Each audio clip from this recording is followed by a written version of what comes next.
Senior Product Marketing Manager at Longi Solar, Jason Yan. Jason will share today the evolution of PV cell and module technology. Welcome back to Tang News, Jason. This is not your first time with us.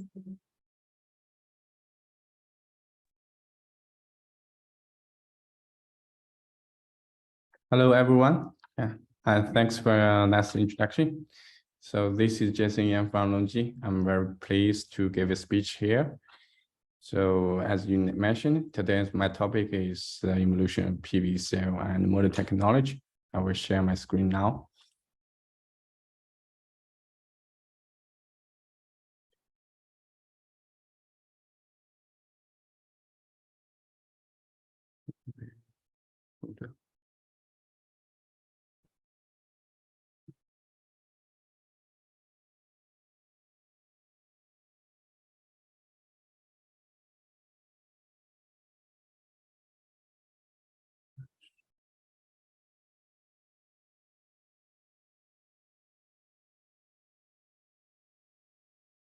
Hold on for a second. It seems I cannot. How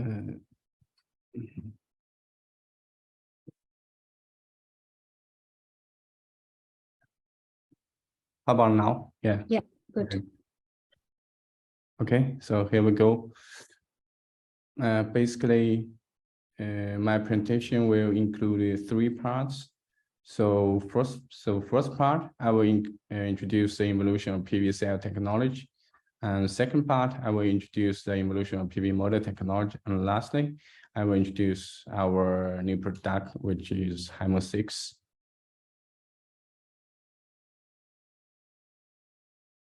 So firstly, I will introduce different kinds of PV cell. As you may know, so for the solar cell, basically we have 2 kinds of cells. One is the silicon-based solar cell, and another segment is the thin film solar cell. So in terms of the silicon-based solar cell, we have aluminum BSF cell and PERC, TOPCon, HGT. And for the IBC cell, actually they can adopt all the kinds of passivation technology, as I mentioned. And as for the thin film solar cell, we have the gallium arsenide solar cell and also the cadmium telluride solar cell and the CIGS solar cell.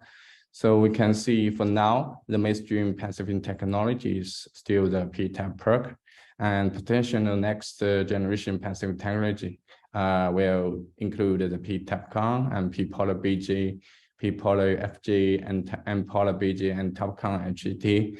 So whether the subject is PON is not important, as long as they can improve the passivation performance and finally improve the cell efficiency is important. So in terms of PERC cell, we can see in recent years, basically from the 2016 to now, the cell efficiency increased from 20.8% to 23.8%, which is now very close to the 24%. And we believe together with the increase of the motor size and the cost reduction caused by the increase in motor size, so PERC motors have strong product competitiveness. Also, in the same time, other cell technology and equipment are also making continuous progress as PERC cell efficiency goes to the bottleneck. Other high efficiency cells are promising, and of course, it needs to overcome several challenges.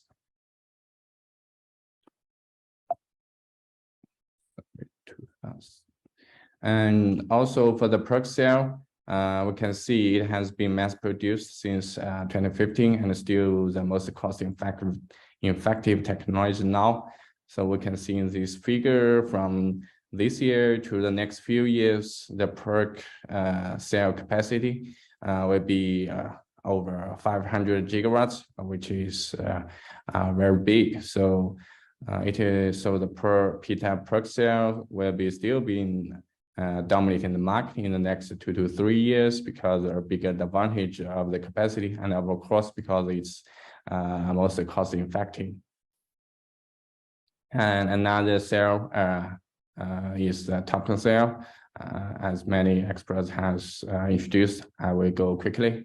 So TOPCon was invented actually by Fraunhofer in 2013, and the laboratory efficiency has improved rapidly since then. So basically, the commercial mass produced and TOPCon cell replaced the full diffusion layer of the Emperor cell with the TOPCon layer. And now the amount of silver, because it's higher than that of PERC cell, and thus the cost is relatively higher than PERC. And now for this year, I mean, the main technical progress is cost reduction. So it includes the rapid thinning of silicon wafer. Some companies may adopt the silicon wafer, the thickness close to, I think, 135, 130, something like that. And also the reduction of silver consumption. And for the heat rejection cells, as we know, the GGD cell using the amorphous silicon as a passivation layer, which is a back junction cell. It has a high requirements on the quality of the silicon wafer. Of course, because it uses a low temperature process, so it needs a large amount of the low temperature silver paste, leading to the high cell cost. And in recent years, the significant progress has been made also in the localization of equipment, but the overall cost of this heat rejection cell is still relatively high. Actually, it's higher than TOPCon. So the commercialization speed is slower than TOPCon. Recently, actually this week, Longi has set a large-scale single junction silicon-based heat rejection cell efficiency record of 26.81% this year. So it's a remarkable record. And also other technical exploration have been made on the such as the indium-free and also P-type substrate heat rejection cells and Longi.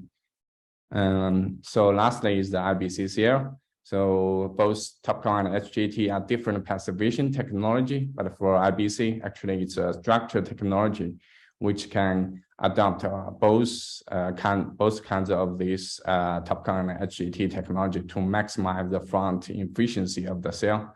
But due to the high cost of IBC, but we believe that through the optimization of the structure and the process, the high cost of problem IBC cell is expected to reduce. So second part is the evolution of PV module technology.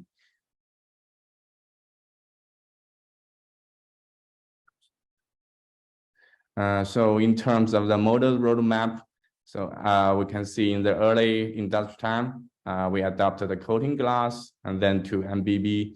And then in 2017, the bifacial model emerged, and then goes to half cut plus MBB. Recently, we have the single glass bifacial cell plus white EV, and also the high density model with a small gap. So actually, the technology reducing the LCOE will gradually wins. And in terms of the size roadmap, actually, the size development is based on the reduced manufacturing cost of the larger wafer size. So after the 158.75 millimeters industry began to think more about the terminal requirement with considering each factors. And one example is that the bifacial PERC model. Longi launched the bifacial and dual glass model based on the bifacial PERC cell in May 2017, where had a competition. And also we verified the bifacial gain and the reliability of bifacial model by third party and customer pilot projects.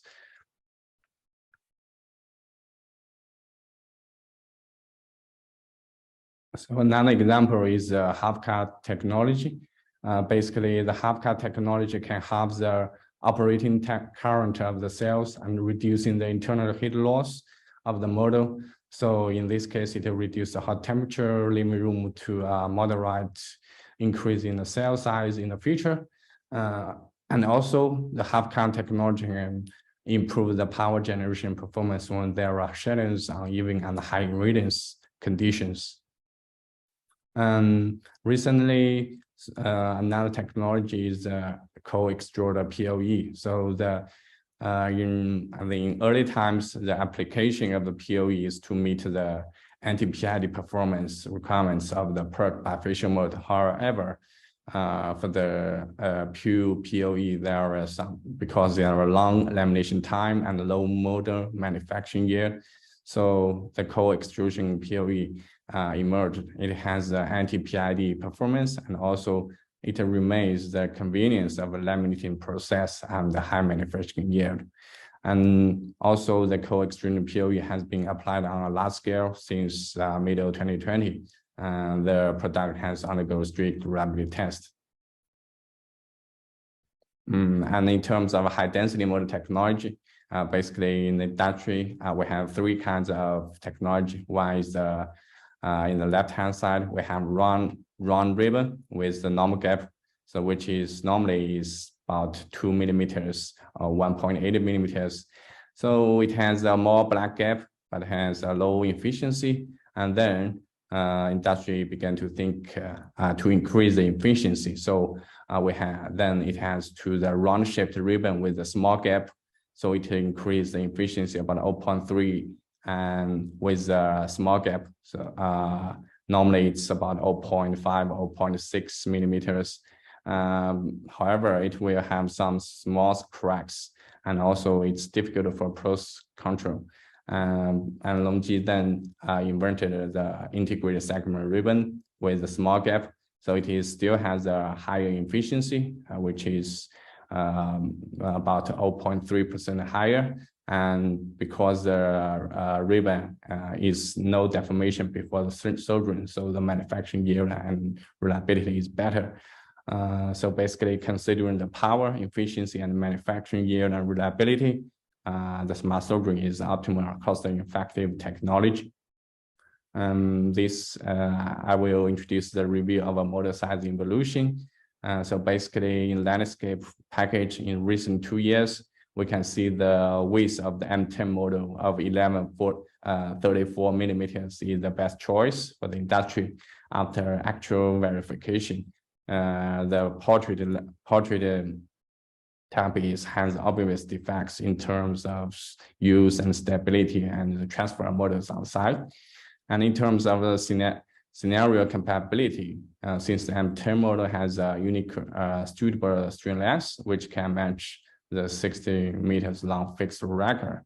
And also in terms of manufacturing, M10 silicon wafer and PERC cell yields maintain a certain advantage over G12. And for high efficiency, I mean, for such as TOPCon, the advantage of M10 are more obvious. So in the first half of 2022, the M10 M2 cell motor size of a major company began to be standardized to 22, 78 times 1134, which is better for the whole industry. And we can see in the PV info links estimate change in the market share of wafer size. We can see in this year, the market share of the M10 will be 58% market share. And then when it goes to next few years, so the market share of M10 will definitely dominate the market, which is over 60% higher. And also the expensive shipping cost magnifies the advantage of the M10 models in package and transportation. So together with the cost saving of the 0.16 about cents per watt for the cell manufacturing, so M10 models also quickly squeeze the M6 digit market share. And last part, I will introduce our new product, HIMO 6. So HIMO 6 adopted the innovative HPVC technology. So it's called the hybrid passivated back contact, which is innovative technology with a high efficiency cell with the core feature of front grid free. So by optimize the internal structure process, we can achieve higher efficiency and reliability. Actually, the efficiency is higher than 25% for the HPVC cell. it will actually, we believe it will truly lead the technological revolution similar to the replacement of multi-cell by mono-PERC. And also for the HAMO 6, it's based on the M10 standard size. So we have M10 mono wafer, which is the mainstream choice for the high yield and high quality. And also we have the innovative HPVC ultra high efficiency cell with the aesthetic appearance and excellent performance. Also for the connecting structure, it's a full back contact. It's high reliable and has a reasonable weight and size suitable for handling. So in terms of the technical features, the first technical feature is it's unshared absorption. So because the no ribbon on the front, it will enhance the light absorption. So basically for the HAMO 6, it can improve the light absorption by about 2.27% higher than the normal PERC model. So in this case, it will further increase cell efficiency. And also in terms of the reliability, we have the innovative welding technology. So in the left-hand side figure, we can see the normal welding technology like traditional Z-shaped welding. The cell stress is about 15 megapascal. And in the right-hand side, we have the HAMO 6 adapted the back contact one-line welding structure. And the cell edging stress is about 26 megapascal, which means it will be more reliable and have the less micro crack. So the HAMO 6 is also demonstrated the new levels of model efficiency. It has a significant efficiency improvement when compared to PERC and TOPCon technology. We can see for the PERC model, normally the model efficiency about 21.5%, and for the TOPCon it's about 22%. But however, for our HAMO 6, the model efficiency is close to 22.5%. So that means in the same installation condition in the DG market, compared with the PERC model, the installation capacity is increased about 6%, and compared with TOPCon model, the installed capacity is increased about 3%. And also we, for the HAMO 6, we go through a lot of restrict reliability tests. So Longi's model have extremely low power degradation after various stringent reliability tests, no matter in the TC600 and DH2000, DH1000 and the mechanical loading or UV or PID, the degradation is less than 2%. So lastly, conclusion, PERC has huge existing capacity and will be the most cost-effective route in the next 3 years. And then by reviewing the model technology evolution, we can see the technology reducing the LCOE will gradually range the market. So M10 model is the optimal size for the utility scale power plant after considering each factors. And the future technology, we believe, should be focused on the efficiency improvement. No betting on a single technology. All promising technology have to be thoroughly evaluated for performance potential and cost trade-off. Longi's new product will be, of course, be mass-produced and be recognized by our customer very soon because of its cutting-edge technology and high value for our customer. That's all. Thank you. Thank you, Jason. That was a very nice presentation. Just one question. So can you please explain some technical details about this world record cell? Is it N-type or P-type? And someone in the chat said that it is not a back contact, but a FRC structure. So can you please shine some more light on that? You mean the technical details of HPVC or HAMO 6, right? So as I mentioned, so HPVC is Longi's innovative cell technology. The main feature is that there is no grid on the front. and also it's in the, I think in the contact, in terms of contact, it's back contact with one line contact. So it will increase model reliability and also the efficiency. And also, and as we, I think as I mentioned, well, in the cell introduction, no matter what is P-type or N-type, what we care about is always the first principle, which is increase power generation efficiency and reduce the LCOE. So I think that's the answer. Yeah. Okay, thank you, Jason. I request you to please stay on and please answer some questions. There are lots of them for Longi. So if you could please answer those in the chat room, it would be great. Okay. Yeah.